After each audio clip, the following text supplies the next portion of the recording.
Hello, everyone. In this episode of the A-List Admission, we're reviewing Thunderbolts. And for the second half, it's all things Star Wars. So let's punch it.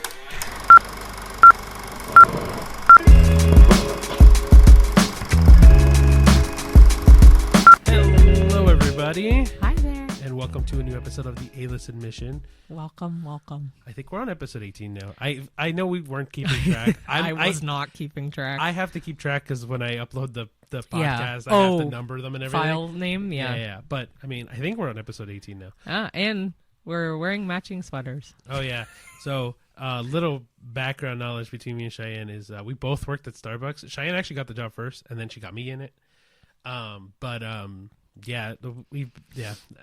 is kind of in our blood in a weird way. Well, what you were going to say was, if anyone's curious, this is a coffee plant because it's a Starbucks sweater.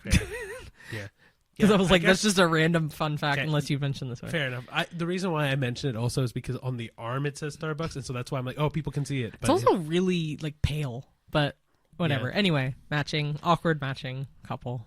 Yeah. I actually hate those kind of couples, but whatever. Yeah. Today, not so much. But yeah, thank you guys for joining us on this podcast. For anybody who, I guess, celebrates it, May the 4th be with you. I know it's going to be the 6th when this comes out. I know it's going to be the 6th when this comes out, and we're recording it the 3rd, but May the 4th be with you, or what I like to say, Revenge of the 6th, which is I prefer Revenge of the 6th over Revenge of the 5th. I get both meanings. I prefer 6th. It sounds more closer to Sith. Well, spelling is closer for sure. 6th, 5th. No, like Sith and 6th, you just take the X out and it's Sith. That's why. Thank you. I agree. Yeah. But people have fought me vehemently on it. Vehemently, I think. That's whatever. Anyway, vehemently. People have fought me desperately on this, as if I'm crazy for thinking that 6th is a better fit. But yeah. But yeah. Sorry. So first things first. Movie news. Before we go into Thunderbolts and before we go into Star Wars and all that fun jazz, there's something I brought up to the Cheyenne before the podcast started. That was that Oscar rule that we talked about last time. So one of the things, if you didn't watch last week's episode, the Oscars have changed it now where everybody who's voting in a category has to watch every movie in that category. So we were like really happy about it because then that means people are finally going to get their chance to, or like the voting process is going to be more proper now because like movies will actually have a chance to win. Or so we thought. And it's been reported online already. But so some Oscar people have come out. The people who vote for the Oscars have said what they're going to do to circumvent the new rule is to, I guess they do it on a link or like an app. Mm-hmm. They'll play it and put it on mute, or play it and leave it at a different tab. We could also like fast forward it, I guess, too. I don't even know. Or would that count? I don't know if that's a possibility. But well, either way. So the people who vote, some people are going to circumvent it that way. That's I think horseshit. It's so stupid. Just watch the damn movie. It's like you're literally getting paid megabucks to watch this. Even if they don't get paid for the Academy. I was going to say, I don't know if they get paid to vote. They're celebrities. They're getting paid regardless in their life that they can watch 10 movies. Well, for me, even if they're not getting paid to do all that or whatever, the thing that bothers me about it is they've now willingly admitted that they do not care about what movie makes it. Like, for example, right? Like last, again, talking about Oscars this past one, like A Complete Unknown, we fucking loved. It was amazing. We loved it so much. Complete Unknown, right? Yeah. And that was nominated for Best Picture. Now, I don't know if any of the people that voted for it saw it. And same with Timothée Chalamet. He should have won Best Actor. I think he should have won Best Actor. Regardless of who would have won, like I think Ralph Fiennes also should have won in that regard. What was his movie again? Conclave. Right. Okay, but that's my point. Either way, either one of them two were a viable winner. I don't think Adrian Brody was. He probably did great in The Brutalist, and I can't say. We haven't seen it, but still. But the thing that drives me crazy about this, like circumventing the rule or like going around it, is like, why is it so hard to watch a movie? Like, we do this for a living. We like, or not a living, but we literally though. Well, it's kind of like a living. Side gig. Like this. It's our side check. It's just funny because it's like we watched 3 movies a weekend. Yeah, this week was a lower movie because the only big thing that came out was just Thunderbolts. Yeah, but like, you're telling me that I get that directors have their own thing where, like, if a director is the ones voting, or if actors are the ones voting, you're telling me you can't spend two hours a day to watch a movie. Like, even if it's 10 movies, sure, right? You know well in advance which movies are nominated, which ones are shortlisted, which ones are whatever. You're telling me you cannot spend, let's say, 20 hours watching movies at any given time in, like, let's say 2 months. Well, not even that. It used to be 5 movies. And if they haven't been watching even 5, you know what I mean? They haven't, and that's the thing. That's what I mean. It's just annoyingly, and like, you can, and it makes it easy because, like, let's say, right, for Best Actor and for Best Picture, and for Best Actress, a lot of those movies overlap, right? So, like, Best Actor is Timothée Chalamet. Well, Best Picture, you got, oh my gosh, what was it? I just said it. Best Picture? Yeah. What was his movie? The Bob Dylan movie. A Complete Unknown. Yeah, A Complete Unknown. Like, bam, now you can vote in 2 categories for watching one movie. Like, it's not hard. It's not going to change. Like, I think it's like this idea of muting or like separate tab type of thing. Stupid. But I thought from the first article I read, unless I'm wrong, that they had to have like a webcam and then like it would watch them, kind of like a proctor in an online exam. But then that means that someone has to be on the other end watching somebody watch. But I think what I read, it was kind of like a proctor in an exam where they have like a webcam that like watches them watch it. But I'm not saying they're going to be sitting watching the celebrity watching the movie. I think it's just they're recording that person watching it for X amount of time. Yeah, but then that means someone still has to be on the other end watching them do it, or someone has to go back and review whether they were watching. Yeah. But then even then, I'm like, okay, let's say you watch I understand fully The Brutalist is 3.5 hours, right? And you're not going to probably sit down and watch it in one sitting if you don't have the time. Well, there's an intermission too. That makes it even easier. So let's say hour and a half mark, intermission happens. Okay, I'm going to stop watching this movie for today. You can't come back? Yeah, I know. It's just annoying because, like, I really do think, like, even some of the movies we've seen this year, right? I know Better Man came out last year, so it's not going to be nominated for Oscars next year, which is fine. It was nominated last year anyway, or for this season's Oscars. But was it? Yeah, remember it was best. It wasn't Best CGI. Picture. Yeah, it was something like that. Anyway, irrelevant. Yeah, we've seen some really good movies. Like, even if we go into Warfare, I think will be nominated for some Oscars. I think it'll be more cinematography than Best Picture, but let's say, or film editing. But let's say Warfare, right? Like, I think Warfare has a chance to win a couple big Oscars. Yeah, and if somebody just doesn't watch it, that's heartbreaking. Yeah, because that movie is so good. Yeah, and people have now lost it. Or like Sinners. I know but Sinners is probably going to be more mainstream. People are going to see it more. But like, I think Warfare is probably not going to be in the mainstream. It's just so upsetting. Yeah, and especially because we're both movie lovers, so we'll go and see whatever movie. But like, if directors don't want to watch it, if other people don't want to watch it, man, get people like us. Like, I'm not saying even us. Like, I'm saying get people, fans of movies, the people who spend the time to go watch them in the theater, the people who spend the money to go watch it in theaters. Like, get them to vote, because I feel like that they would have the more true reaction to who deserves to win. Who, like, I don't know. It just to me, it hurts the films so much by admitting that voters do not give a shit. Yeah. Because now, to me, the Oscars are, like, worthless. Yeah. It's just heartbreaking. Sorry, I know. That was a long tangent for the Oscar vote. But anyway, we'll go back to our normally scheduled programming. But yeah, guys. So we watched one movie this week. Again, like Cheyenne said, not because we didn't want to. It was just literally one mainstream movie that came out this week. Big movie too. Oh yeah, this was the start of like the blockbusters for the season for sure. I'm so excited for the next one, next Marvel movie. But I was gonna say I'm excited for one of the next blockbusters coming out. Yeah, you're right. I'm excited for this season. Summer is usually when a chunk of the good movies come out, quote unquote. But anyway, yeah. As we said, we watched Thunderbolts asterisk. Oh yeah. For those who know now what the asterisk means, which I was gonna say, yeah, that's a fun little addition at the end of the movie. Yeah. Yeah, you That want was to get fun. into it? Sure. All right. So, Marvel Studios' Thunderbolts asterisk is a bold and emotionally resonant addition to the Marvel Cinematic Universe, concluding Phase 5 with a focus on redemption, mental health, and the complexities of heroism.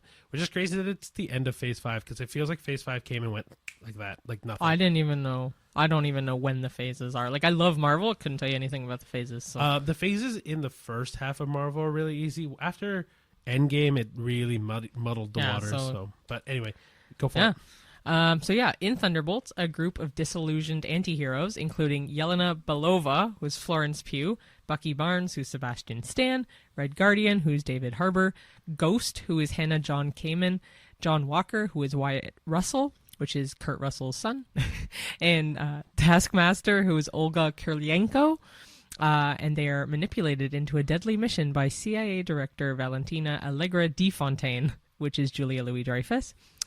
During the mission, they encounter Bob, who is played by Lewis Pullman, and the team must confront their own traumas.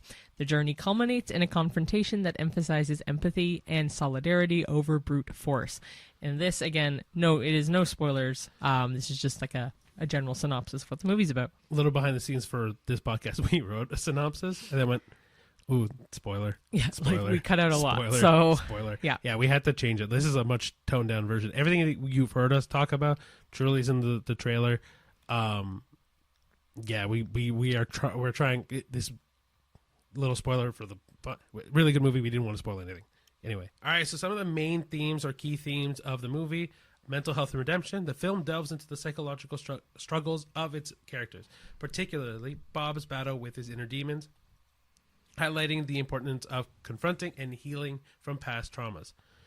Second one is found family dynamics.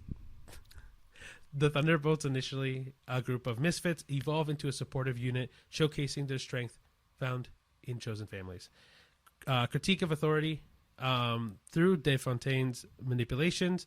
The narrative examines the abuse of power and the consequences of an unethical leadership. So, in a little bit of production details, I did forget to mention earlier, but it was directed by Jake Schreier, who I don't think I've heard of, at least for a Marvel movie. I'll be honest with you, I haven't heard of him either. So if there is a movie that he's done that is mainstream, it'll be on the YouTube video. I'll put up posters and stuff like that. So it's 126 minutes, which isn't actually too bad. It's very average for a Marvel movie. And as we mentioned, it was released May 2nd. We saw it May 1st. May 1st. Ha ha ha ha. Actually, fun thing about the release of that movie, in Toronto, which drives us nuts. Julia Louis-Dreyfus came out and in theater, in person, and surprised people, and we were so upset because we've actually seen 2 movies there in the last, I want to say maybe month, and one only a couple weeks ago in that exact theater. So we just missed De Fontaine. Emphasis on De Fontaine when you watch the movie. Seinfeld fiends like me, Elaine, and it's so annoying because we would have loved to see Julia Louis-Dreyfus. Oh, it's so annoying. And her assistant with the name I don't know, but that's fine. Yeah. So as far as critical reception is concerned, Thunderbolts has been praised for its character-driven narrative and exploration of complex themes. Critics have noted its departure from traditional superhero tropes, offering a more introspective and emotionally grounded story. Mm-hmm. The film's unique tone has drawn comparisons to A24's cinematic style, emphasizing its focus on personal struggles over grandiose battles. We should also mention there is a mid-credit scene and a post-credit scene. Obviously, fat chance are we going to be explaining what they are, but stick around for the very, very end past the credits. We literally cannot even touch it because, well, the mid one is just funny, and it's the mid one is not really a major but thing. The post one stay. Yeah, we literally can't even. I was like, ooh, maybe we can give a hint, but we literally can't. It'll just spoil too much. Anyway, Thunderbolts stands out as a compelling exploration of flawed heroes seeking redemption, offering a fresh perspective within the superhero genre. Low-key, the way that sounds reminds me of Suicide Squad. Well, a lot of people actually thought when they saw Thunderbolts was, oh, this is Marvel's version of Suicide Squad. Yeah, low-key. Which it kind of is, but, this is done way better. Well, yeah, because it's Marvel. No. I'm not saying that. DC, you want to hit us up. I'm down. But this movie was so good. I was so happy with it. It felt such a nice return to form for Marvel movies. Yeah, definitely. Because what was the Marvel movie that we saw earlier this year? Even with Phoenix, Captain America. Yeah, Captain America was really good as well. But like, you mean Falcon? No, Phoenix. There's not a Phoenix. is his last name Phoenix? No. Maybe I'm thinking of Joaquin Phoenix's name. Does he have a name that's like Joaquin Phoenix? Yeah, the actor's name is Joaquin. Is it? Yeah. Oh, I don't know. Okay, Anyway, whatever. yeah.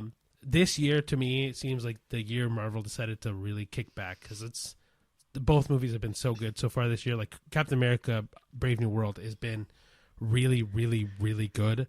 I know people have kind of poked holes in it a little bit now, but I think it's just I loved it. really good. And I thought this was no exception. I thought this was very funny, but not slapstick funny. It was snarky funny, and Bucky looks great in this. But I also think, like, truly, this movie does a lot of, like kind of like the critical reception part. It really looks in on these heroes, these heroes, because they're just full of, and I think that's what makes villains compelling, is that there's a lot of background to them to why they became villains, right? Like, these people aren't, not to say that these people are all villains, but it's just really cool to see this movie really take a backseat to, like, big action sequences, and like it's really internal, and it's really good. Yeah, it's very internal, especially the relationship with Yelena and Red Guardian too. But even Yelena and Bob, they have a really strong connection too, and it's this movie's good. A lot of people are calling Bob Loki 2.0.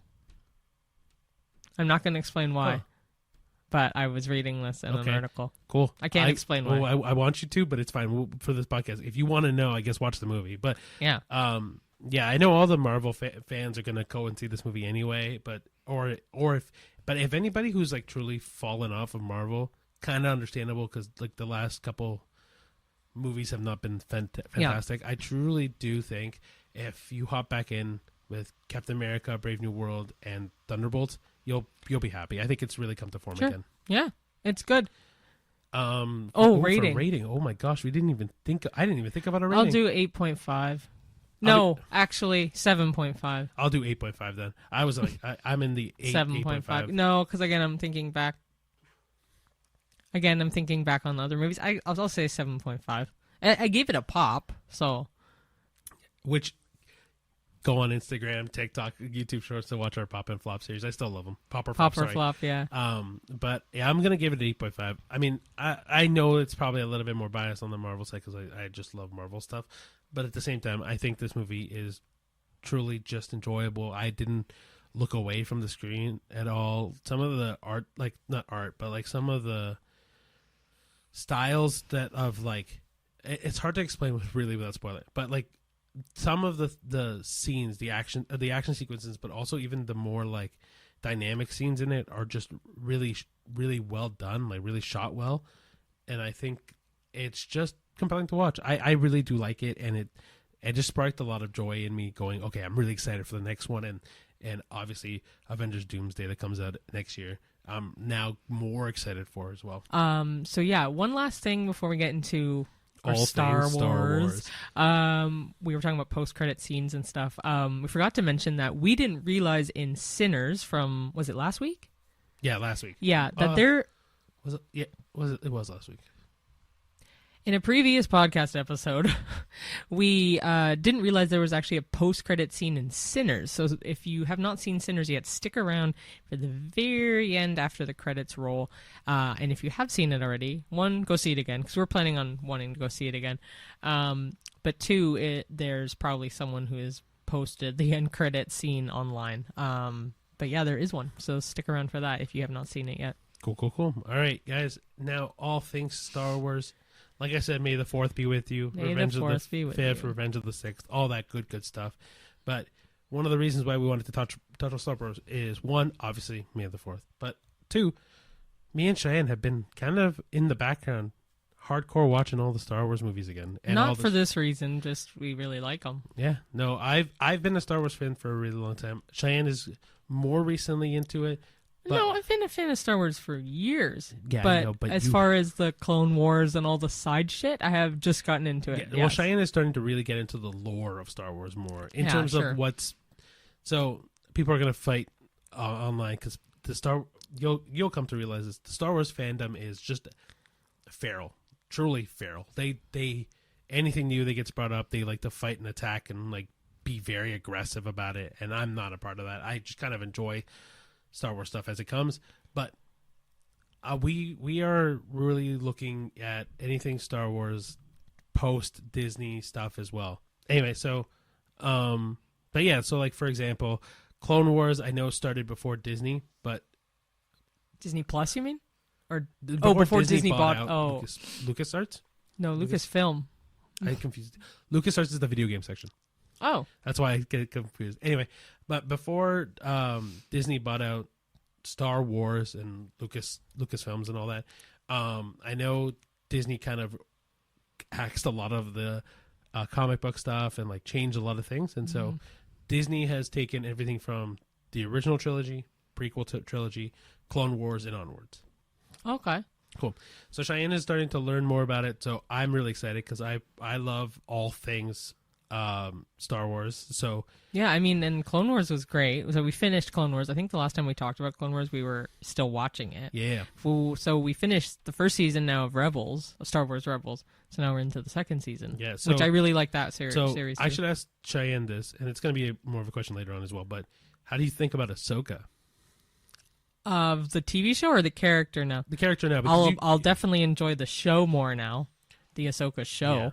Yeah. I like her as a character. I think she's great. Yeah, because if you've never seen Clone Wars or Rebels or whatever else she's in, or Mandalorian or Ahsoka the show, you don't know Ahsoka. Ahsoka's never been in any of the movies. I had watched the Ahsoka season 1 before watching any of that. So I mean, I liked the show because it was Star Wars, nothing related to her. Now I like it. Yeah, but it's you miss out on a huge thing.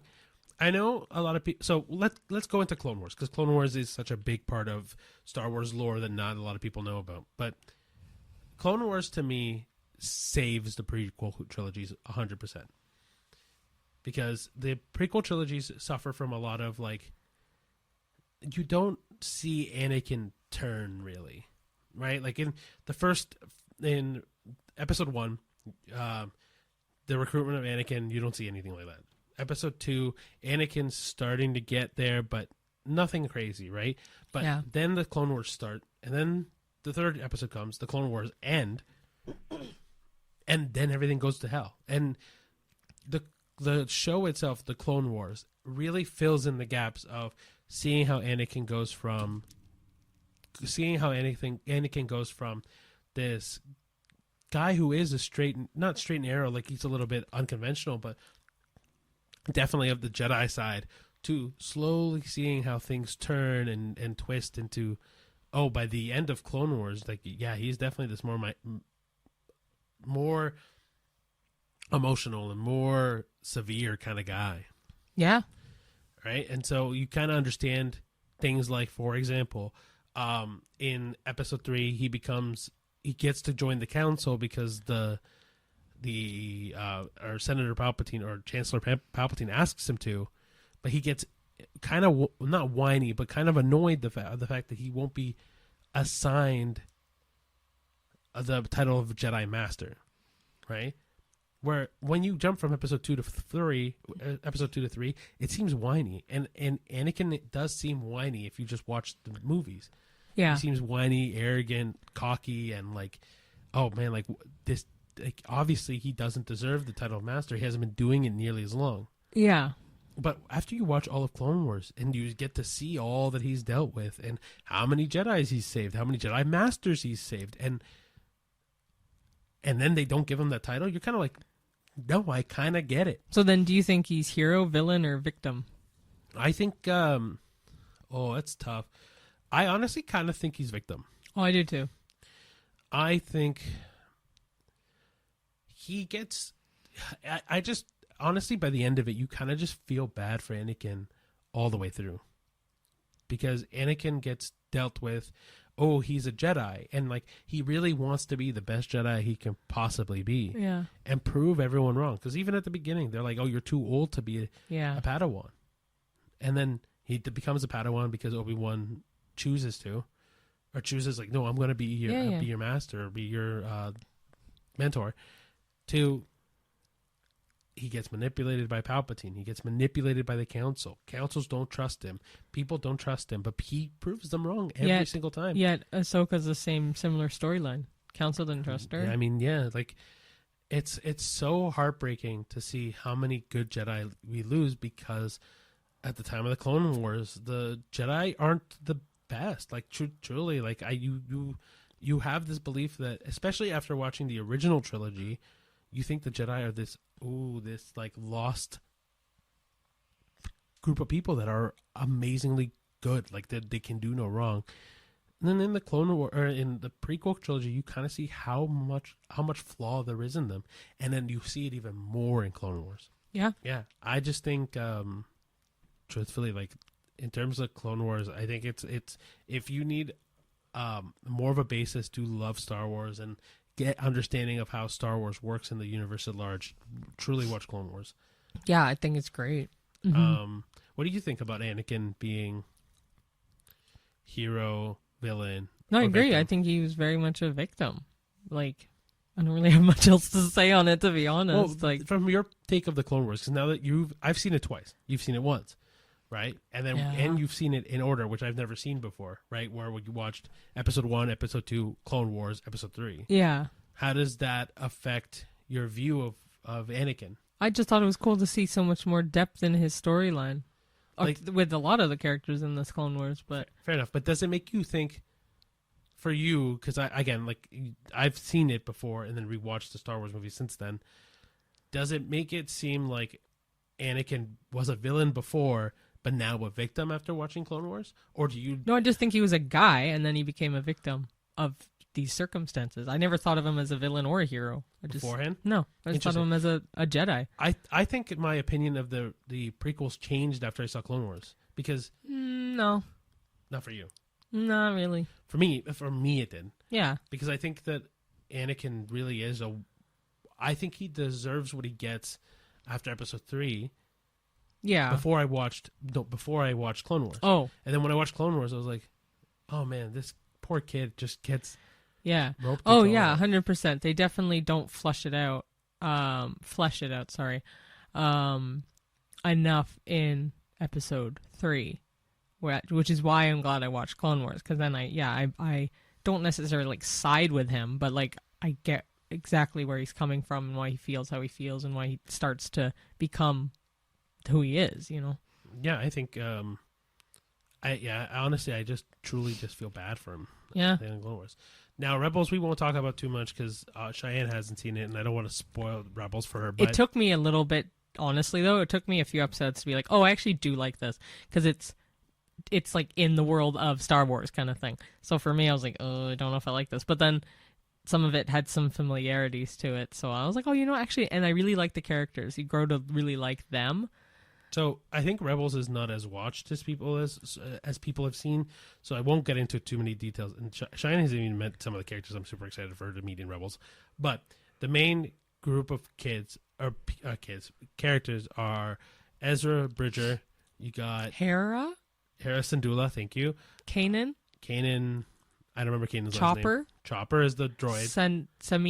Sabine Wren. Okay. And then Zeb.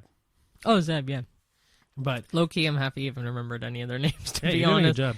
But no, the show's great. I think it really, again, kind of similarly to Clone Wars, it fills in gaps of time where stories can be told, right? Like yeah. Like Kanan is a Jedi who shouldn't have survived. Oh. Because Order 66, right? Oh, yeah. Especially because he is a Padawan at the time Order 66 happens. Right. And then he survives. True. Right? You could say the same for a few Jedis, though, no? Yeah, Obi-Wan is in the same boat.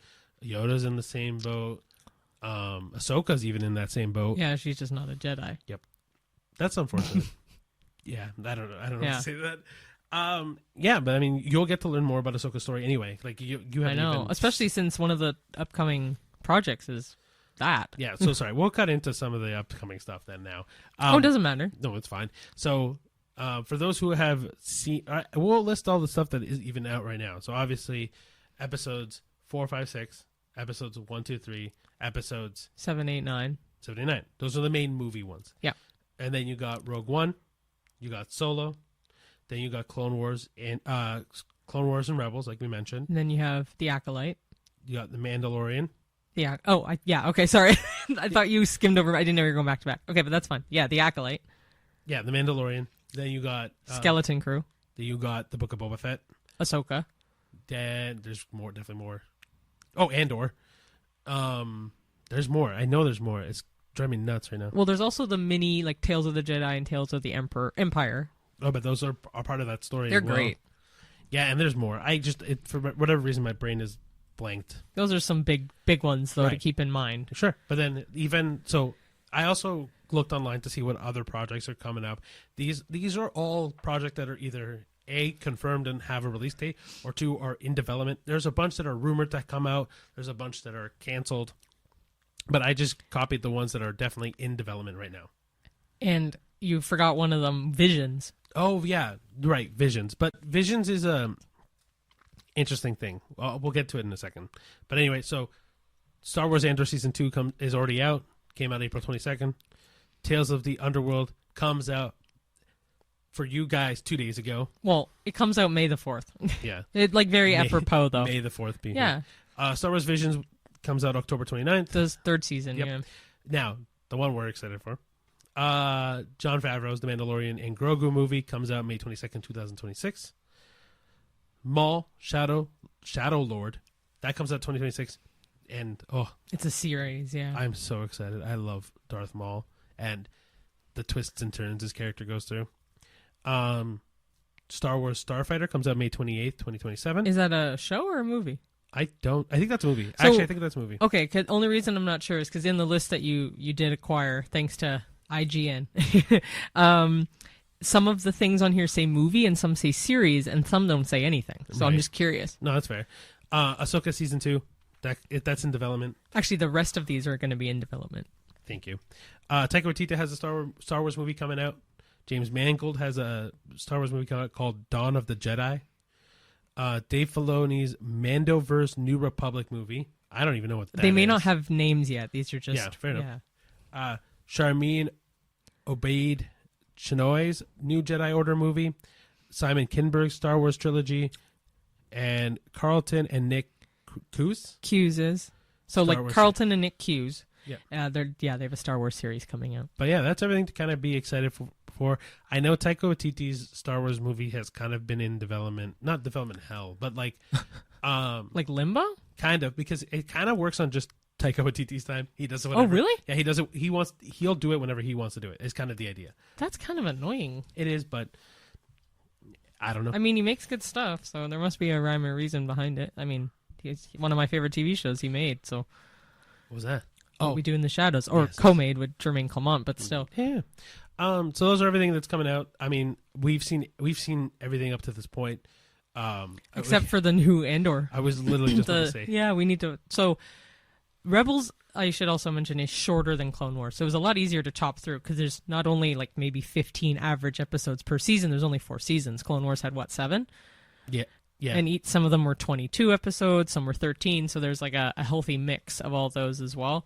But they're all really, really good. And I would definitely say you have to be a sci-fi fan to appreciate Star Wars. Not even so much to enjoy it. You really have to be enraptured in the idea of outer space and like stuff like that in order to enjoy Star Wars. All right, so let's refocus our Star Wars conversation because we've kind of been loosey-goosey all over the place. Now, there's a question I wanted to ask you, which I'm curious to know your answer. Let's say person who's never seen Star Wars. Oh, yeah. Brand new, fresh eyes. Goes, I want to know more about Star Wars. Where do you start them?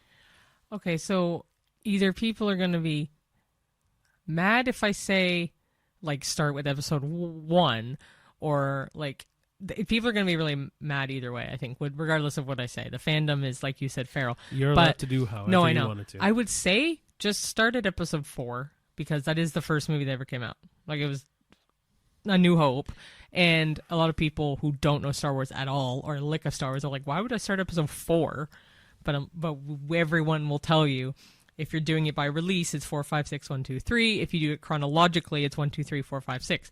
I think episode 1 is great, and I think episode 4 is great, but they're both great for different reasons. And I think though you should still start with 4, just to be like traditional. You have no idea of Star Wars, watch episode 4 first, because the style gets better, technology gets better, get the crappy stuff out of the way. It's funny you say it like that. I was thinking the same thing. So episode 4 is, to me, the start of Star Wars. It always has been, always will be. Also because one of the big things, like the reveal that Anakin is Darth Vader, which... that's not even a spoiler. That's such really a common, like, Luke, I am your father. Kind like, thing, it's right? not. So the problem is if you watch episode 1, 2, 3, and then go 4, 5, 6, it ruins that reveal. Massively ruins that reveal. Not that everyone is like super surprised about it, but it's episode 4, episode 5, build up this thing that, Luke is going to go fight Darth Vader. He's going to defeat Darth Vader. He's going to do all that. And then the reveal of Luke, I am your father. Yeah. Goes, oh my gosh, like that's crazy. Luke freaks out. He has his moment, and then he loses his hand in the process. And then it cataclysmically goes into episode 6. But if you go into going 1, 2, 3, once you get to episode 5 and that big reveal happens, it's so defeating. Like it feels like it's like, yeah, of course he's the dad. We saw it in episode 3, right? And so it's one of those things where, like, if you go into episode 4 having seen all of the things in episode 1, 2, 3, it really does take the air out of episode 5. Yeah. Right?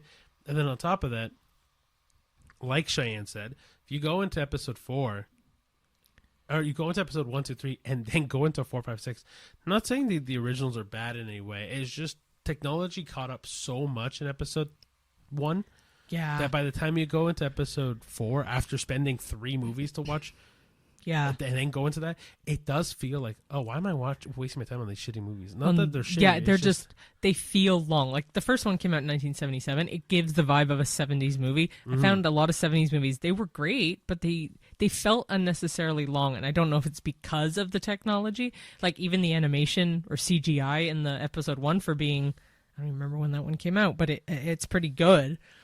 I think it came out in the late 90s. Oh, you know what? Yeah, I want to say it was about 99. Oh, I was thinking. So yeah, it came out in 99. I'm pretty sure. Okay, whatever.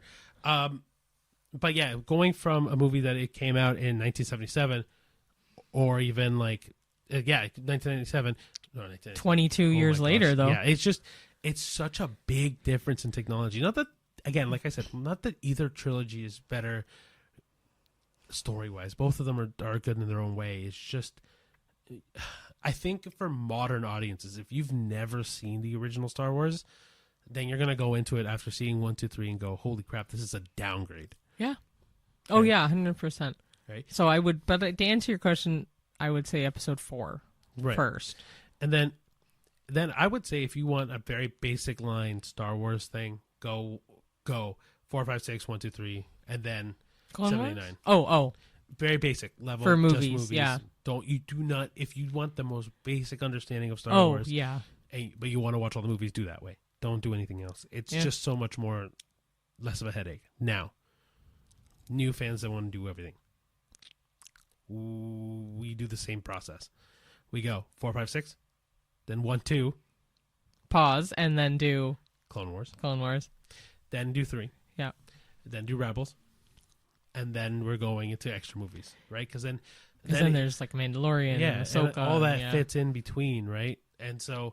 Is there a time, like, do they fit in those timelines at all? Or is it just... Yeah, Mandalorian happens before episode 7. Oh, so but I mean, you could watch the first 6 and not, like, yeah, that's fine. I only say watch 1, 2, 3. Well, I only say watch 4, 5, 6 first, is because that's, to me, your base. You start there. You have to start there. Because if you go, I'm going to do I want to do it in full chronological order. You'll get so confused when you get to Acolyte, and you'll get it's just a lot, right? So start with your baseline. Start with 4, 5, 6. Yeah. Then go 1, 2. Then go Clone Wars, because Clone Wars fills in that gap, like we said at the beginning. Which I appreciated doing that, and then watching Revenge of the Sith, because I thought it really did fill so many little holes. So when I watched it again, I'm like, oh, this is like a new lens on seeing the episode 3. Exactly, and it'll get you ready for some characters that you've never met before. But then, obviously Rebels is after that, and then I honestly, maybe after Rebels, then go watch 79, and then start piecing out Mandalorian, Book of Boba Fett, Ahsoka, Skeleton Crew, Acolyte, all that. Oh, Rogue One is in that mix. We forgot about Rogue One. Was that what we forgot about? No, we didn't. No. I mean, I would say, honestly, like, watch the first, 4, 5, 6, 1, 2, Clone Wars, Episode 3, Rebels, then honestly maybe then Rogue One, then Solo, and then 79, and then piece around the other shows, because everything else afterwards is kind of just auxiliary from the main stuff that is cool to like pump up the franchise. Yeah. But if you go too far into other shows, it'll feel like, whoa, there's a lot happening. Yeah. Okay, so another main person I wanted to talk about was Obi-Wan, because Obi-Wan kind of goes through a lot in these movies, right? Like Obi-Wan, from where we see him in Phantom Menace, he's still learning from Qui-Gon, right? He's I know.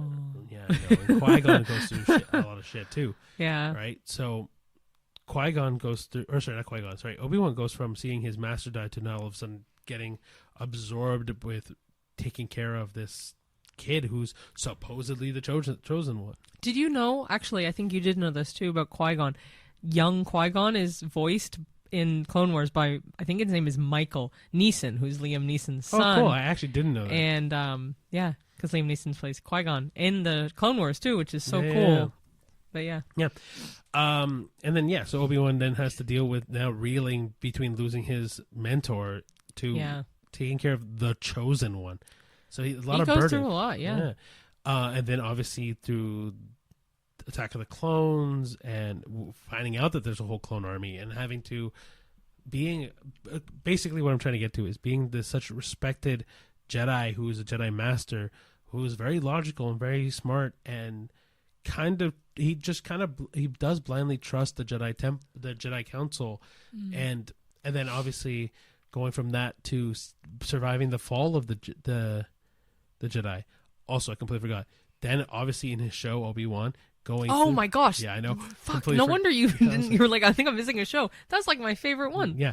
Then dealing with going into the desert and having to take care of Luke from the distance to getting roped into seeing Darth Vader, who is his Padawan, right? And then obviously, sorry, I didn't even. And then skipping through Episode 3, having to fight his Padawan, who's also his best friend. Yeah. But man, those scenes with the lightsaber fights like that, though, they're so well done. I know. And then going into what happens in the beginning of A New Hope, where he dies, right? Like Obi-Wan, sorry? No, in A New Hope. Obi-Wan, though? Yeah. He dies to Darth Vader, but not even by attacking them. He kind of just goes massive sacrifice to make sure that they survive, right? Yeah. It's just it's so hard for me. It's one of the things that Obi-Wan's my favorite character into the entire series. I think he goes. I don't know if I have a favorite. So. That's okay. Yeah. Obi-Wan's my favorite because he goes through so much. And then on top of that, I love his sense of humor and stuff like that too. But like from a story standpoint, you see truly the trials and tribulations of Obi-Wan through the whole thing, right? It's just I truly feel so bad for his journey because I feel like Obi-Wan deserves all the recognition in the world. Yeah, it's just my thing. That's sweet though. Yeah. I mean, Ricky definitely remembers a lot more than I do when it comes to movies and stuff. So it's interesting to hear more details. Like I do remember them once you say them, but to hear them again through your lens is really interesting too. But yeah, Cheyenne also found some fun facts about some Star Wars stuff. Oh yeah, and there are no spoiler fun facts about Star Wars, which I thought was really cool. Oh, it's okay. I butchered the spoiler. I've said Obi-Wan dies. I've said. Well, no, you can consider this an extended fan flick. Where with fan flicks, if you don't know, we spoil them. So. But yeah, go for it. Yeah. Do you want to do every other one? Sure. Kind of you All go right. first. Okay, cool. So Star Wars wasn't the original name. The original 1977 film was simply titled Star Wars until it was later rebranded as Episode 4, A New Hope, in 1981. Yeah, 81. Oh, shoot. 4 years later? 5 years later? Four. Whatever? 4 years later. But 4 years later. So maybe in those 4 years, they're like, you know what, we could make this a thing and like do the episodes. But interesting that they decided like, oh, let's start with 4. Yeah. Right? But yeah. And then Yoda was almost played by a monkey. Which is crazy. So before Frank Oz puppeteered Yoda, the production considered using a trained monkey in a mask, but thankfully they didn't. No, that would have ruined Yoda. I know. And also, if you don't know who Frank Oz is, he's this Miss Piggy in the Muppets. He is Kermit. Fozzie Bear in the Muppets. He's not Kermit. That's Jim Henson. Oh, yeah, sorry, my gosh. Frank Oz does all the side besties in the Muppets, essentially. I forgot about Jim Henson. Very, I'm so sorry. very well-known puppeteer and voice actor in for Yoda. Cool. R2-D2 speaks in actual dialogue, sort of. In early scripts, R2-D2 had English-speaking lines. He just bleeped in the final films. C-3PO was originally reacting to real dialogue. Yeah, which so makes he sense. just beeped and everything, which It is kind of makes interesting. sense, though, right? Because if you once you get into the Star Wars universe as a whole, everyone seems to just understand R2-D2 when he just beeps and boops. Yep. And I every time I'm like, I want to understand what he But says. I like that they did beeps, not human dialogue. That would have been awful, I think. 100%. Yeah. I feel like beeps and boops are perfect. All these, like, most of these fun facts that talk about changing or editing things that would have happened are so much better now. Like, I'm I glad agree. that they did it, you know? Like, one of the things I love about R2-D2 is also his wailing. Wow. Oh, yeah. So funny. Hey, number 4 is the lightsaber sound comes from old tech. The iconic hum was actually created by blending the sound of an old film projector and feedback from a microphone near a TV set. Actually, The old film projector thing throws me off. I'm like, what sound did an old film projector make? Like the real? Like that thing? probably. Fun fact also, if you look at Luke's lightsaber, it's... I wish I remember what it was. It was like, it's a piece of old, like a part of an old machinery that they had on set that they just Really? used as a That's lightsaber. funny. Yeah, Like yeah. for the whole movie too? Oh yeah. Or, As soon as just they- the first movie? Well, they used it in the first movie, and then from then on, that's his lightsaber. Oh, that's so Yeah, that's it's really cute. cool because it's one of the weird things where you can actually even find the original part online and all that stuff. Cool. Chewbacca's voice is a mix of animals, like a bunch of different animals. His signature growl is a mix of bears, walruses, lions, badgers, and other animal sounds combined using sound design. Yeah. Next fact is a very well-known fact, but I have a bad feeling about this. Is a running gag in nearly every Star Wars film. It's kind of like a galactic inside joke. Is I have a bad feeling about this, or a variation of that line. But it's a very, very common thing. Almost every Star Wars thing has it. So It's kind of funny that so we record an intro. You would have already seen the intro. Originally, the quote that I wanted to use was, "I have a bad feeling about this." yeah. Yeah, But we did another one instead, which is exactly. in the Star Wars world. So The Millennium Falcon was inspired by a hamburger. That's crazy. I didn't know this. The ship's design was loosely inspired by a hamburger with an olive on the side, the cockpit. That's so funny. But I have to think of the Millennium Falcon. It doesn't remind me of a hamburger, but it was loosely inspired. So I'm like, they probably just saw Big Mac, Yeah, like, but oh, it's so- Falcon. Like, But it's so funny. yeah. Anyway, Ewoks don't speak a real language, but almost. Their language was inspired by Tibetan and Kalmyk, chosen because they sounded unique but still expressive. Cool. They just look like fuzzy teddy bears to me. The stormtroopers keep bumping into things for a reason. The armor was famously clunky, and many of the bumping into door moments were not scripted, just left in for charm. That's so Which funny. actually, you can see one. There's one clip in the original episode 4 where the clone worker, oh my gosh, a stormtrooper is walking and literally hits his head on one of the doors. Really? Yeah, I remember that. Clone Worker, I guess, kind of works too. I mean, again, spoilers for the whole Star Wars series. The clone troopers in the prequel series turn into stormtroopers in the... With the Order 66. Exactly. Yeah. And last but certainly not least, NASA has used Star Wars in real missions. There's a satellite named the Death Star and a project called Project Jedi. So even science can't resist the Force. That's brilliant. That's so... I love the fact that they've named a satellite Death Star. That makes me smile. Honestly, it makes me happy, but also for whatever reason, it makes me very nervous. Yes. Oh, same. Probably like Dave Filoni's like, why'd you do this? Now, Actually, we should speak about Dave Filoni because, so obviously George Lucas is the brainchild of Star Wars and has always been the brainchild of Star Wars. He's the guy that has definitely come into terms of like episodes 4, 5, 6, 1, 2, 3, and a lot of the residual stuff. Now, if you want a guy who is basically the Star Wars child or like the chosen one in Star Wars, the golden child, essentially. Yeah, but I like to think of him as the man behind Star Wars of modern time. It's Dave Filoni. Dave Filoni is the man that is behind Clone Wars, the man that's behind Rebels, the man that's behind Jon Favreau and The Mandalorian. Yeah. He also, funny enough for me, was a director on Avatar: The Last Airbender, including the premiere of the whole series. Yeah, which is really cool. And he was only 3 when the first Star Wars movie came out, which is really crazy. But he is the man. Like, I think when you think of Star Wars, it's impossible to think of Star Wars without obviously 1, George Lucas, and obviously 2, Dave Filoni. Yeah, he was supervising director on the Clone Wars, and another show that we forgot about was The Bad Batch. Oh my which he also did. Again, there's a lot of stuff that we haven't mentioned. Go check Disney Plus would be the best place to look for anything Star Wars because they do it in batches, not bad bugs though, but in collections. You can find everything that way. But yeah, Filoni only joined in 2005. He joined Lucasfilm, so it's been 20 years though. Yeah, but he's the guy. So he's the guy that if you have any questions about Star Wars, he's the man. Like, he's now the chief creative officer as of 2023 for Lucasfilm. Yeah, so if you think Kevin Feige for Marvel, Dave Filoni for Star Wars.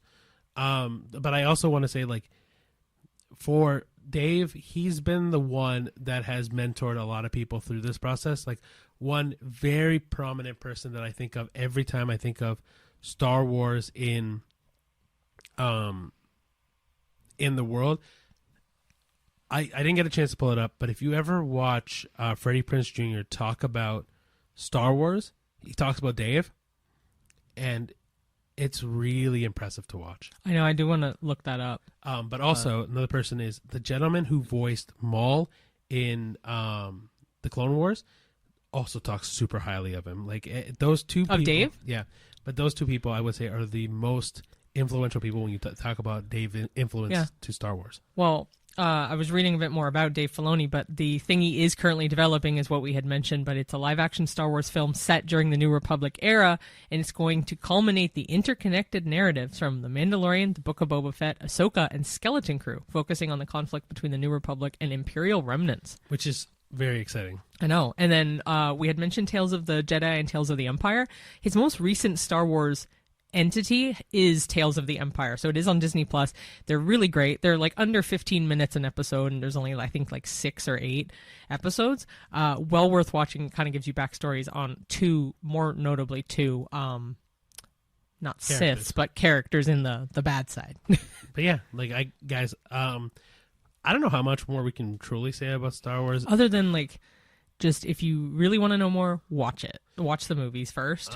But we didn't really go into detail about like every single movie. Like, no, we actually didn't even really get into talking about the sequel trilogy, which with Rey and Finn and yeah, no, that's a whole other thing. We're trying to get to not the bare bones, but like the classics. What would our recommendation be to watch Star Wars as a complete newbie, not knowing anything? But I still think you have to have some love of science fiction to watch them. Of course, if you don't have any love for science fiction. But don't think of science fiction like Aliens or that kind of like... I mean, they're a start, right? Like if you have an interest in Alien, maybe start spreading your wings into finding other things. So like even... No, I don't mean the movie Aliens. I mean the green cartoon I Alien. completely disagree. Because Star Wars, you get to see a whole bunch of different races of aliens. You do, but I'm comparing it to like a standard big black eye, green shaped alien. Those kooky ones. It's not so much even that. Like if you have an interest in Close Encounters of the Third Kind.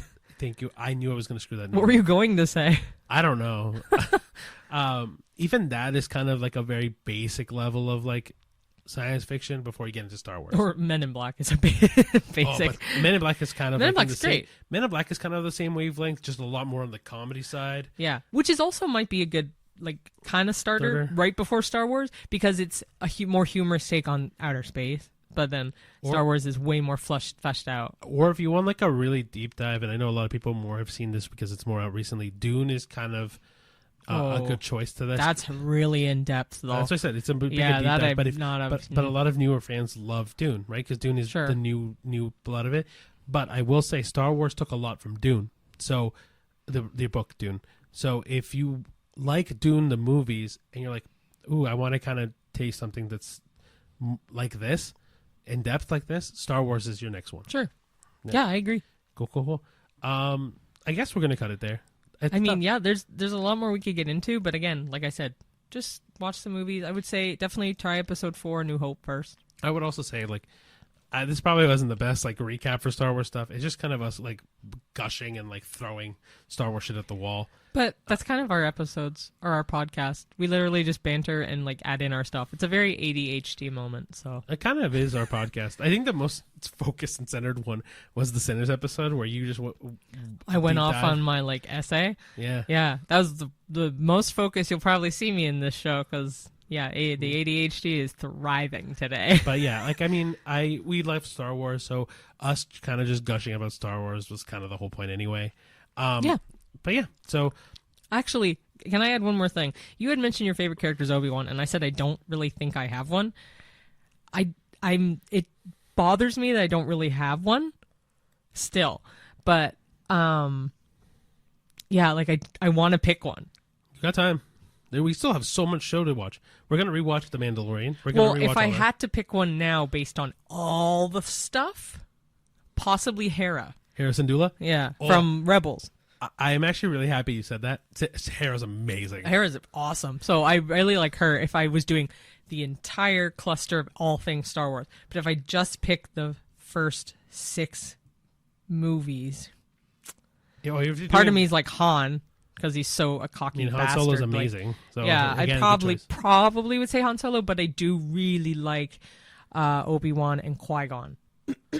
Their relationship is really sweet. Yeah, I really like Ewan McGregor's take on Obi-Wan Kenobi, even though I'm not a huge fan of him as a person. You don't like him because he cheated on his wife or girlfriend? I don't know if he was married to... I believe wife. Regardless. That's a separate issue. Cheyenne as an actor, I think he's really good. So I'm the opposite. I love Ewan McGregor.